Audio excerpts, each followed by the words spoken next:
أعوذ بالله من الشيطان الرجيم. بسم الله الرحمن الرحيم. الحمد لله رب العالمين والصلاة والسلام على سيد الأنبياء والمرسلين. أما بعد فقد قال الله تبارك وتعالى في كتابه المبين: أينما تكونوا يدرككم الموت ولو كنتم في بروج مشيدة. صدق الله العظيم. بھائیو اور دوستو، دنیا میں ایسے لوگ بھی آئے ہیں جو اللہ عز و جل کے وجود کا انکار کرتے ہیں، اللہ عز و جل کو مانتے نہیں ہیں، اللہ عز و جل کے وجود کا انکار کرتے ہیں۔ دنیا میں ایسے بھی لوگ ہیں جو اللہ تبارک و تعالیٰ کی قرآن کا انکار کرتے ہیں، دنیا میں ایسے بھی لوگ ہیں جو نبیوں کا انکار کرتے ہیں، دنیا میں ایسے بھی لوگ ہیں جو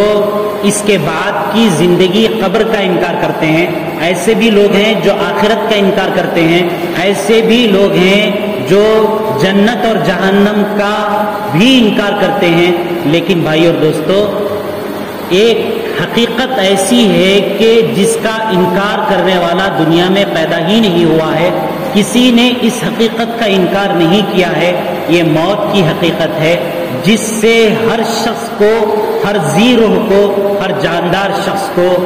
اس سے گزرنا ہے، موت سے دوچار ہونا ہے۔ موت سے کسی کو مفر نہیں ہے، کسی کو کوئی چھٹکارا نہیں ہے۔ اللہ عز و جل نے جس کو بھی روح دی ہے، جس کو بھی جان دی ہے، بلکہ وہ فرشتہ جو روح کے نکالنے پر، جان کے نکالنے پر مامور ہے، اس کے اوپر بھی موت طاری ہو جائے گی۔ ہر شخص کو موت سے دوچار ہونا ہے، موت سے کسی کو مفر نہیں ہے، کسی کو چھٹکارا نہیں ہے۔ آدمی اپنی حفاظت کے لیے اچھی تعمیر کر لے، بہترین تعمیر کر لے، ہر قسم کا ساز و سامان اکٹھا کر لے، اپنے لیے پہرے لگا لے، اپنے لیے حفاظت کا جو ممکنہ سامان ہو سکتا ہے ہر سامان کو کر لے، اور وہ یہ سوچے کہ میں موت سے بچ جاؤں گا۔ اللہ عز و جل قرآن کریم میں خود کہتے ہیں: اینما تکونوا یدرککم الموت، کہ تم جہاں کہیں بھی رہو گے تو تم کو موت آ کر رہے گی۔ اللہ کہتے ہیں کہ ولو کنتم فی بروج مشیدہ، کہ تم مضبوط سے مضبوط قلعے ہی بنا کر اس کے اندر اپنے آپ کو محفوظ کر لو اور یہ سوچو کہ میں موت سے بچ جاؤں گا۔ اللہ تبارک و تعالیٰ کہتے ہیں کہ موت ایک ایسی حقیقت ہے کہ جس سے کوئی نہیں بچ سکتا ہے۔ دنیا کے اندر جتنے بھی لوگ آئے ہیں، سارے کے سارے لوگ جانے کے لیے آئے ہیں، رہنے کے لیے کوئی نہیں آیا ہے۔ اللہ تبارک و تعالیٰ قرآن کریم کے اندر کہتے ہیں: قل ان الموت الذی تفرون منہ،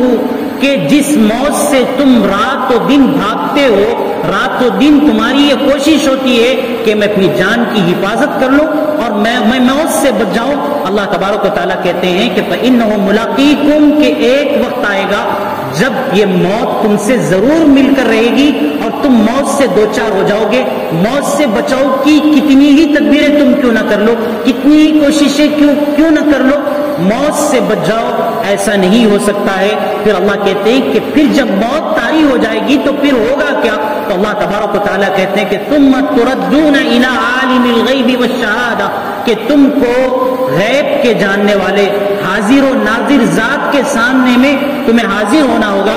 پھر کیا کریں گے اللہ تبارک و تعالیٰ؟ بندے کو موت طاری ہونے کے بعد جب اللہ کے سامنے میں کھڑا ہوگا تو اللہ کہتے ہیں فَيُنَبِّئُكُم بِمَا كُنتُمْ تَعْمَلُونَ، کہ دنیا کے اندر تم نے اچھا کیا تھا یا خراب کیا تھا، یہ دنیا والے اس کا اندازہ نہیں کریں گے۔ ہر شخص اپنی سوچ کے مطابق، اپنی فکر کے مطابق فیصلہ کرے گا۔ فیصلہ تو در حقیقت انسان کے اعمال کا، انسان کے کرتوتوں کا، اس کی حرکتوں کا، جو اس نے دنیا میں کیا ہے، یہ اللہ تبارک و تعالیٰ روز قیامت میں اپنی بارگاہ میں جب وہ موت کے بعد حاضر ہوگا تو اللہ کہتے ہیں فَيُنَبِّئُكُم بِمَا كُنتُمْ تَعْمَلُونَ، اللہ تبارک و تعالیٰ ہی تم کو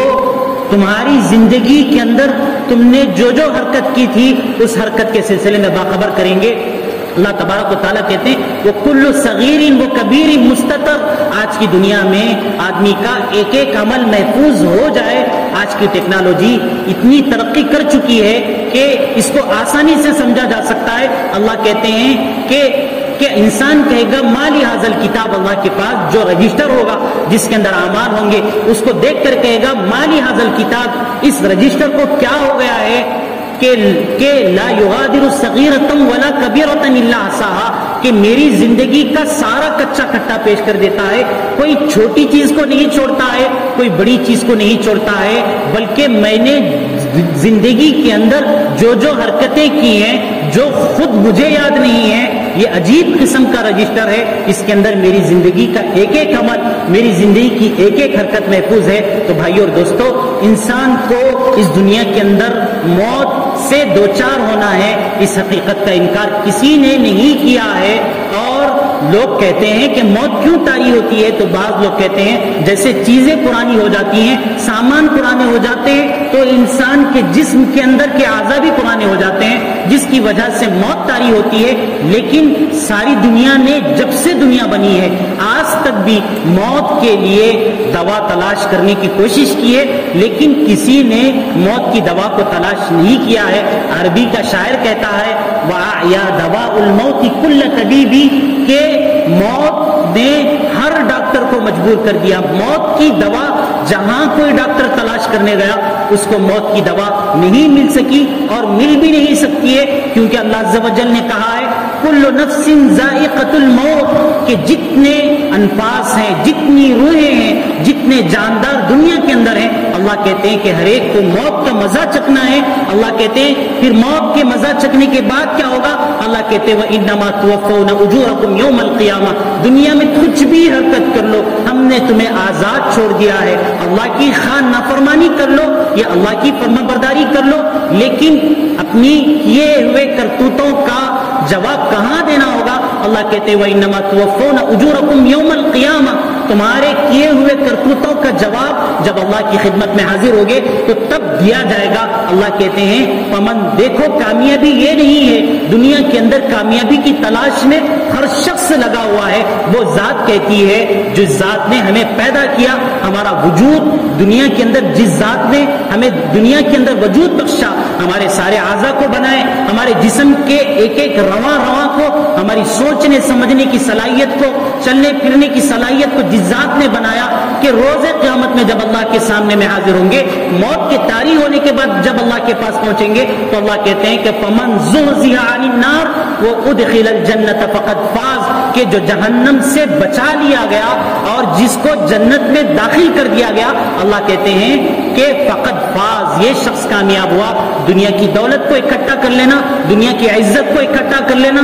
دنیا کی شہرت کو اکٹھا کر لینا، یہ وقتی ضرورت تو ہو سکتی ہے، ہونی بھی چاہیے، لیکن انسان کی زندگی، انسان کا مطمع نظر، انسان کی منزل، انسان کا مقصد یہ نہیں ہے کہ وہ دنیا کی شہرت کو، عزت کو، دنیا کی مال و دولت کو، ثروت کو، اس کے پیچھے وہ اپنے رات و دن کو لگا لے، بلکہ اللہ نے اس لیے پیدا کیا ہے۔ اللہ کہتے ہیں جو جہنم سے بچ گیا اور جنت کے داخلے کا مستحق ہو گیا، اللہ کہتے ہیں کہ میرے یہاں وہ کامیاب ہے۔ پھر اللہ کہتے ہیں کہ دنیا، یہ دنیا کے جس کے تم اکٹھا کرنے میں لگے ہو، جس کے تم جمع کرنے میں لگے ہوئے ہو، اپنی رات و دن کی توانائی جس کے واسطے تم خرچ کرتے ہو، اس کی حقیقت کیا ہے؟ تو اللہ تعالیٰ اسی آیت کے اندر کہتے ہیں وَمَا الْحَيَاةُ الدُّنْيَا إِلَّا مَتَاعُ الْغُرُورِ، کہ جان لو کہ دنیا صرف ایک دھوکہ ہے، دنیا صرف ایک دھوکہ ہے، ایک دھوکے سے بڑھ کر کچھ بھی نہیں ہے۔ جس طریقے سے پانی کے اندر بلبلے آتے ہیں اور بلبلے آنے کے بعد وہ بلبلے ختم ہو جاتے ہیں، یہ انسان کی زندگی ہوتی ہے۔ انسان کی زندگی، آدمی بچپن میں ہوتا ہے، پھر جوان ہوتا ہے، پھر بوڑھا ہوتا ہے۔ پہلے لوگوں کی عمریں 1000 سال ہوا کرتی تھی، جب لوگ اللہ کی نافرمانی کرنے لگے یہ سوچ کر کہ میری عمر تو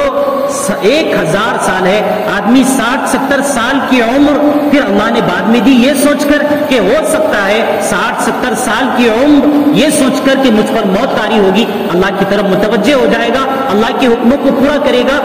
حضرت نوح علیہ السلام، ان کو اللہ تبارک و تعالیٰ نے 1000 سال کی عمر دے دی۔ دنیا کی زندگی کیسے گزر جاتی ہے؟ حضرت نوح علیہ السلام جن کو اللہ نے دنیا کے اندر سب سے زیادہ زندگی دی، 1000 سال کی زندگی دی۔ حضرت نوح علیہ السلام سے کسی نے پوچھا اے اللہ کے نبی، اللہ تبارک و تعالیٰ نے آپ کو 1000 سال کی عمر دی، آپ نے اس دنیا کے اندر کیا محسوس کیا؟ یہ دنیا آپ کو کیسے محسوس ہوئی؟ حضرت نوح علیہ السلام نے کہا 1000 سال کی زندگی ایسے محسوس ہوئی جیسے کوئی گھر ہو، اس گھر کے 2 دروازے ہوں، ایک دروازے سے آدمی اندر داخل ہو جائے اور دوسرے دروازے سے آدمی باہر نکل جائے۔ دنیا کی حقیقت، دنیا کی زندگی اللہ تبارک و تعالیٰ کہتے ہیں کہ صرف ایسے ہی ہے جیسے حضرت نوح علیہ السلام سے جب 1000 زندگی کے سلسلے میں 1000 سال کی جب ان کو زندگی عطا کی گئی، ان سے پوچھا گیا کہ آپ کی زندگی کیسے گزری، تو وہ کہتے ہیں کہ 1000 سال گزارنے کے باوجود ایسے محسوس ہوتا ہے کہ ایک گھر کا دروازہ سامنے ہے اور ایک گھر کا دروازہ پیچھے ہے، سامنے کے دروازے سے داخل ہو گئے اور پیچھے کے دروازے سے گزر گئے، ہر ایک کی زندگی ایسے ہی گزر جاتی ہے۔ تو یہ زندگی جو اللہ نے دی ہے، پھر اللہ نے موت کا نظام بنا کر اللہ تبارک و تعالیٰ نے یہ بتلایا ہے کہ اس کے بعد دوسری زندگی ہے۔ یہ زندگی در حقیقت زندگی نہیں ہے، یہ زندگی صرف اللہ تبارک، یہ صرف گزرگاہ ہے، یہاں سے آدمی کو گزرنا ہے، جس کو حدیث کے اندر نبی کریم صلی اللہ علیہ وسلم نے فرمایا کن فی الدنیا کأنک غریب، کہ تم دنیا میں ایسے رہو جیسے ایک مسافر رہتا ہے۔ ہم کہیں پر سفر کر رہے ہوں اور سفر کرتے کرتے ہمارا مقام حیدرآباد ہے، ہم کسی جگہ کا سفر کر رہے ہیں، بجائے اس کے کہ ہمیں جانا ہے دلی کو، ہم بیچ راستے میں رک جائیں اور رک کر وہاں پر بہترین تعمیر کرنے لگ جائیں، وہیں پر اپنی ساری زندگی گزارنے لگ جائیں، تو آدمی کو بیوقوف کہا جائے گا۔ نبی کریم صلی اللہ علیہ وسلم فرماتے کہ دنیا میں تم ایسے رہو جیسے کوئی راستہ چلنے والا مسافر ہوتا ہے۔ پھر اس کے بعد حضرت ابن عمر رضی اللہ تعالیٰ عنہ کہتے ہیں کہ اذا امسیت فلا تنتظر الصباح، کہ جب تم رات کر چکو، رات تم کو مل جائے تو تم دن کا انتظار نہ کرو کہ میری جان دن تک باقی بھی رہے گی یا نہیں رہے گی۔ اور کہتے ہیں کہ وَإِذَا صَبَحْتَ فَلَا تَنْتَظِرِ الْمَسَاءَ وَإِذَا أَصْبَحْتَ، جب تمہیں صبح مل جائے تو پھر شام کا انتظار نہ کرو، بلکہ تم اس کی بات کی زندگی کے لیے تیاری کرو۔ وہ کہتے ہیں وہ خُذْ مِنْ صِحَّتِكَ لِمَرَضِكَ، جب تک اللہ نے صحت دی ہے تو بیماری کے آنے سے پہلے اپنی آخرت کی تیاری کر لو۔ وَمِنْ حَيَاتِكَ لِمَوْتِكَ، جو اللہ نے تمہیں حیات دی ہے، یہ جو گھڑیاں دی ہیں، یہ جو ساتھ دی ہیں، اپنی موت کے لیے اس کی تیاری کر لو، یہ کہتے ہیں۔ تو بھائیو اور دوستو، دنیا میں جتنے لوگ آئے ہیں ساروں کو جانا ہے۔ اللہ تبارک و تعالیٰ نے ہر ایک کا وقت بھی متعین کر دیا ہے اور جگہ بھی متعین کر دیا گیا ہے، بلکہ جس جگہ پر انسان کی موت واقع ہونی ہے، جہاں پر انسان دفن ہوتا ہے، روایتوں کے اندر آتا ہے کہ اسی جگہ کی مٹی کو لے کر انسان کو بنایا جاتا ہے، تو اس کی مٹی بھی متعین ہوتی ہے، بلکہ پیدا ہونے کے وقت میں ہی اس کی مٹی متعین ہوتی ہے۔ بلکہ یہ یہاں تک کہتے ہیں کہ اسلام میں مسلمانوں کے یہاں جب بچہ پیدا ہوتا ہے تو بچہ پیدا ہونے پر اس کے داہنے کان میں اذان دی جاتی ہے، بائیں کان میں اقامت کہی جاتی ہے۔ یہ ہر بچے کو، ہر مسلمان بچے کے کان میں ایک طرف اذان دے کر دوسری طرف اقامت دے کر یہ کہا جاتا ہے کہ تمہارے لیے نماز، تمہاری جنازے کی کھڑے ہونے کے لیے اتنا بھی وقت نہیں ہے جتنا اذان اور اقامت کے درمیان ہوتا ہے، بلکہ تمہاری اذان بھی دی جا چکی ہے اور تمہاری اقامت بھی کہی جا چکی ہے۔ بس بیچ کے جو بھی لمحات ہیں، بیچ کے جو بھی گھڑیاں ہیں، ان گھڑیوں کو اپنے جنازے کی نماز کے بعد جس در پر حاضر ہونا ہے، جس گھر پر حاضر ہونا ہے، جہاں پر جس تصور کے ساتھ ہمارے نماز جنازہ کے لیے ہمیں تیار کیا جاتا ہے، جن دعاؤں کے ساتھ ہمیں وہاں پر بھیجا جاتا ہے، اس کی تیاری کے لیے در حقیقت اللہ تبارک و تعالیٰ نے بھیجا ہے۔ تو اللہ تبارک و تعالیٰ کے پاس یہ بھی متعین ہے کہ انسان کہاں پر مرے گا، کس جگہ پر اس کی موت واقع ہوگی۔ ایک دفعہ حضرت ابراہیم بن ادہم، یہ بہت بڑے بزرگ ہیں، ایک جگہ کے بادشاہ تھے، بلخ کے بادشاہ تھے۔ ایک دفعہ ان کے محل کے اندر جہاں پر ان کی مجلس سجی ہوتی تھی، ایک شخص آیا، آ کر کہنے لگا، یہ تو سرایا نظر آتا ہے۔ سرایا کہتے ہیں مسافر خانے کو۔ بادشاہ بہت غصے میں آیا، غصے میں آ کر جو ابراہیم بن ادہم تھے یہ غصے میں آئے، آ کر کہنے لگے کہ تم یہ کہتے ہو، تم کون ہو، یہاں کیوں آئے ہو، اور میرے اس محل کو جو اتنا بہترین سجا ہوا ہے، اس محل کو تم سرایا کہتے ہو، تمہاری ایسے جرأت و ہمت کیسے ہوئی کہ تم نے میرے محل کو سرایا کہہ دیا، مسافر خانہ کہہ دیا؟ تو اس نے کہا، بادشاہ سلامت، جان کی معافی چاہتا ہوں، آپ یہ بتائیے کہ اس سلطنت میں، اس محل میں آپ سے پہلے کون رہا کرتے تھے؟ تو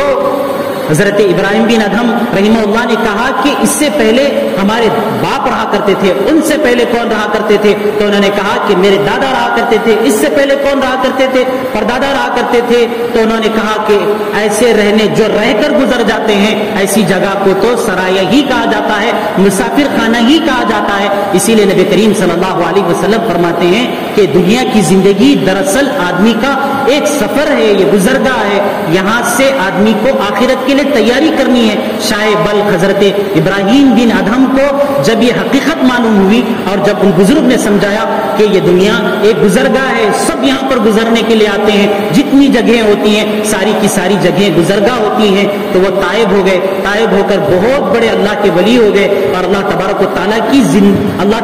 تعالیٰ کی عبادت کے اندر، اطاعت کے اندر، بادشاہت کو، سلطنت کو، ساری چیزوں کو چھوڑ دیا، اللہ تبارک و تعالیٰ کی اطاعت کے اندر، اللہ تبارک و تعالیٰ کی عبادت کے اندر زندگی کو گزار دیا۔ تو بھائیو اور دوستو، اللہ تبارک و تعالیٰ قرآن کریم کے اندر کہتے ہیں وَأَنفِقُوا مِمَّا رَزَقْنَاكُمْ مِنْ قَبْلِ أَن يَأْتِيَ أَحَدَكُمُ الْمَوْتُ، کہ تمہارے پاس جو کچھ بھی ہے، جو کچھ بھی طاقت ہے، جو کچھ بھی قوت ہے، جو بھی اللہ نے تمہیں صلاحیتیں دی ہیں، جو کچھ بھی اللہ نے تمہیں لیاقتیں دی ہیں، یہ اس واسطے نہیں کہ صرف اپنا دنیا کو اکٹھا کرو، دنیا ضرورت ضرور ہے، ضرور اکٹھا کیا جائے، لیکن اللہ سے غافل ہو کر، اللہ تبارک و تعالیٰ سے بالکل ہٹ کر، اللہ سے بے نیاز ہو کر زندگی کو گزارا جائے۔ اللہ کہتے ہیں جو کچھ ہم نے تم کو دیا ہے، اللہ تبارک و تعالیٰ کہتے ہیں کہ اس سے پہلے کہ تم پر موت طاری ہو جائے خرچہ کرو۔ جس دن تم کہو گے فَيَقُولَ رَبِّي لَوْلَا أَخَّرْتَنِي، پھر جب تمہاری آنکھ بند ہو جائے گی تو اس وقت تم کہو گے اے اللہ تھوڑی سی تاخیر کر دیجئے، تھوڑی سی مہلت دے دیجئے، مجھے آخرت کا منظر نظر آ چکا، میرے پاس میری دنیا کے اندر بہت ساز و سامان اکٹھا ہو چکا ہے، میں اس کو صرف کر کے آ جاؤں گا۔ آدمی کی آنکھیں بند ہو جائے گی تو پھر اس کے بعد اس کے جو رشتے دار ہوں گے وہ اس کے لیے لینے کے لیے، اس کو تقسیم کرنے کے لیے خود آدمی کا کچھ نہیں رہتا ہے، وہ آدمی کی میراث بن جاتی ہے۔ وہ آدمی کہے گا اے اللہ تھوڑے سے وقت کے لیے، تھوڑے سے قریبی وقت کے لیے اب میں تیری بات کو مان لیتا ہوں، اب میں نیک ہو جاتا ہوں۔ تو بھائی اور دوستو، اس وقت کے آنے سے پہلے کہ جس وقت ہم یہ کہیں کہ اے اللہ ہمیں دنیا میں بھیج دیجئے، ہم نے بہت کچھ اکٹھا کر رکھا ہے، ہم وہاں پر جائیں گے، جا کر صرف کریں گے اور تیری اطاعت کریں گے، فرما برداری کریں گے اور تیرے نیک اور صالح بندوں میں سے ہو جائیں گے، یہ وقت کے آنے سے پہلے ہمیں تیاری اس وقت کی کر لینا چاہیے، تاکہ جب موت طاری ہو جائے تو پھر اس کے بعد اللہ کے پاس جب آخرت کے منظر نظر آئیں گے تو پھر دنیا میں واپسی کا کوئی وقت نہیں ہوگا۔ اللہ تبارک و تعالیٰ سے دعا ہے کہ اللہ تبارک و تعالیٰ ہمیں آخرت کی تیاری کرنے کی توفیق عطا فرمائے۔ آمین۔ وآخر دعوانا الحمدللہ رب العالمین۔